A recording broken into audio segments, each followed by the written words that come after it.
مال یو ځل ډېره موده وشوه یو سړی راغی یو سیکرټري و ریټایر سیکرټري دی اوس هم ریټایر شوی ما ته ویې ویل مولوي صاحب تاله راغلی ما بچي مې نشته نو ما ته چا وی چې تا غله لاړ شه نو مې بالکل د خدای په دربار کې بس سوال وکړو د الله ته منظوره ده خو داسې چې مې ورته وکتل نو یو 15-16 میاشتې پسې ریټایر کو شپېتو ته نږدې نو ما ستا بچي اړو شوي نه دي دې دونه موده کې وی نه خدای یو دوه را کړي خو بس موږ په منصوبه باندې عمل وکړو نو بچي بند کړل هغه اکسیډنټ کې دواړه مړه شو اوس مې بچي نشته مال مې ډېر دی نو ما له سخت کار راغی مې چې د بچو د راوړو ټیم دی نو جرنده دې ورته والی او چې اوس دې د بچو د راوړو ټیم ختم شو نو اوس په مولیانو ګرځئ دا ولې داسې کوې دیوی ډوډۍ به څوک ورکوي امریکا وایي داسې وخت به راشي او اقوام متحده وایي چې خلک به ډېري د ډوډۍ درک منل لګي د ډوډۍ دپاره به یو بل وجني ما ظالمه دروغ وایي دروغ اللہ قرآن شریف کی فرمائی وما من دابت فی الارض الا علی اللہ رزقها روزی دا چالاس کے دا لیک شوق سروائے نور شوق سروائے ان اللہ هو الرزاق ذو القوة المتین دمر زبردست جملہ دا علماء پی پوئے سمر موقع جملہ او دلیل و سروستو ذکر کئی روزی رسان زیم او ذو القوة المتین داغه طاقت والیم چې مخلوق زیاتیږي د ځمکې نه بری رقم زیاتو مخکې ستاسو جوار څونه کېدل 4 منه او 15 منه به فصل کېده یو جیره او غنم به 15 منه او 6 منه کېدل مخلوق چې زیات شو غنم 6 منه جیرب کېږي او جوار هایبرید روتری 6 منه جیرب کېږي مخکې دا سبزی وي چې دا اوس کومې سبزی کېږي دا وایه کنه مخکې دا میانو دا کبان قسم دی مونږ به چې تلاړو کبانو په زمونږ خوا کې سیندو هلکانو نو مونږ به ماسپښین ووتو کبانو پسې ماښامه پورې به م جامې خوشتې وې او جال ټوکری به راسره وي یو پو یا کیلو کبان به مو نیول کبان به نو اوس چې خدای مخلوق زیات که کبان به پسې په کوڅو کې ګرځي تازه مایان چغې وایي که نه وایي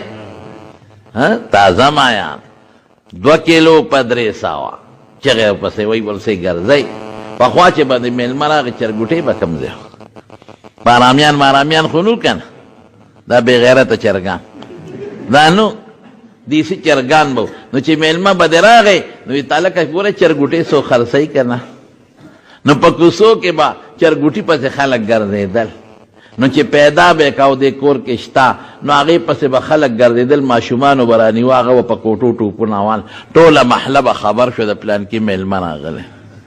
چې چرګوټۍ به ونیو نو هغه به لاسو کې یو خپسو خرڅی په 2 روپۍ نایره په 1.5 جوړه به وشوه ویوسې ملا له یوسې چې حلالې کړي چا به حلالولی نه شو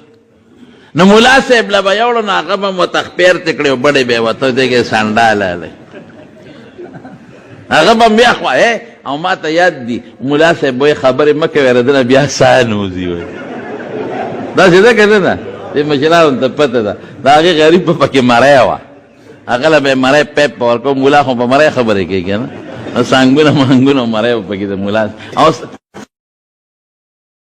ملا نه راوړو وي د دماغ ډېر استعمالېږي دا مازغه به یې دی وخوري او پیپ هغه مری به یې وله راوړه نو ملا صاحب به چاول چاړه په تیږه مګله او رامګله او بیا به یې خپېرتې کوي خبرې مونږ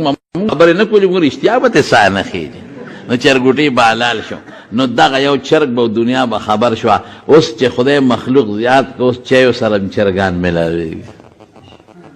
اوس کوڅو کې در پسې ګرځي او بل ووینې سب میوو ته وګورئ قسم دې میوې به صرف په سیزن کې ملاوې دی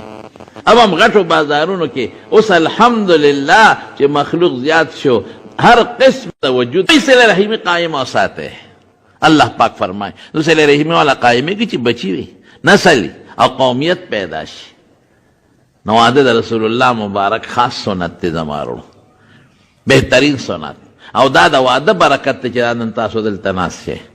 او دا صفونه چې جماعت کې ولاړې د واده برکت دی، او د حافظانو چې دستاربندي کېږي د واده برکت دی، او د بناتو مدرسه کې چې جنکو ته څادرونه په سرېږي قسم دی د واده برکت دی، او نسل در نسل چې زیاتېږي دا د چا برکت دی؟ دا د واده برکت. نو واده ټول ثوابونه دي. هر عمل د واده خو نیت ولا ضروري دی. ښه نیت کوه یا بنگلې، نو دا نیت کوه چې دا زه کور خپلو بچو له صدقه خیرات وړم، دا ردي نفقه په ما لازمه ده، ثواب دی ثواب وشه. جامې وړې بیبي له دا په ما لازم دی، ردی حق دی چې وله یوسم، دا به واچي مونځ به وکړي، ثواب نه ثواب شو. نو واده د اول نه اخره پورې مکمل طریقې سره برکت او ثواب او د خدای لوی نعمت او د خدای لوی رحمت ته ګورئ. دې سره نسبونه نږدې شي یو بل ته، دې سره رشتې پیدا شي. یو قوم به یو دی بل به بل دی وي، خو چې هلک او جنۍ وادو کې دا دواړه قومونه سره خپل شو، دې سره تعلقات جوړ شو، دې سره د مسلمانۍ طریقې مضبوطې شوې، دې سره صله رحمي مضبوطه شوه، دې سره رحم یو بل سره پیدا شو، ښېګړې یو بل سره کوي، تعاون سبا یو بل سره کوي. د څومره ثوابونه دي قسم دی کې زوګلېږي. نو واده ډېر بهترین شی دی. خو زما وروڼو د واده نه پس اوس خو زمونږ د دې دواړو وروڼو ودونه وشو الحمدلله، خدای پاک دی ولا پایدار کړي، او الله پاک دې د دې والدین د دواړو فریقو والدین په دوی خوشحاله کړي. اوس د واده نه پس به دوی ژوند څنګه تېروي یو بل سره، نو ښکلی ژوند به تېروي، ښایسته ژوند. بس د دې یو دوه مثاله درته وایم. رسول کریم صلی الله علیه وسلم فرمایي وی خیرکم خیرکم لاهله وانا خیرکم لاهلی، وی په تاسو کې بهترین انسان هغه دی چې د خپلې ښځې بچو سره ښي. وانا خیرکم لاهلی، وی په تاسو کې د خپلې بیبي سره او د خپلو بیبیانو سره ښې مه ګورئ. قسم دی واقعي حضور پاک د خپلو ټولو بیبیانو سره ښکلې ښایسته ژوند تېر کړی، ډېر د ایمان د امن او ډېر د سکون او ډېر د انصاف زندگی حضور پاک مبارک تیره کړې. یو بیبي وهلې نه ده، دبې نه دی ورکړې، یو بیبي ته سپکې ستغې نه دی ویلې، چته به غوسه شو یو خولې نه به یې دوتل غارت امکو، او کله به یې د مینې نه وې تربت یداکې، لاس دې په خاورو ککړ شه.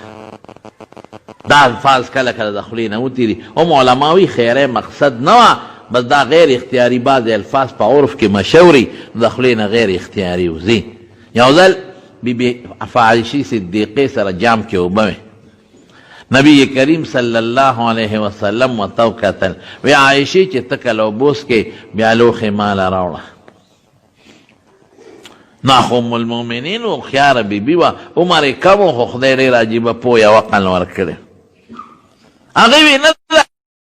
مخکې به تو بس کې وروسته به بیا زه وڅکم. حضور پاک وی نه عایشې ته زیاته تږې ځکه لوښې تا مخکې راغښتې دی، مخکې به تو وڅکې بیا به زه وڅکم. وګوره څومره ښکلې خوی دی. موږ نه مخکې ښځه اوبه څکلی شي،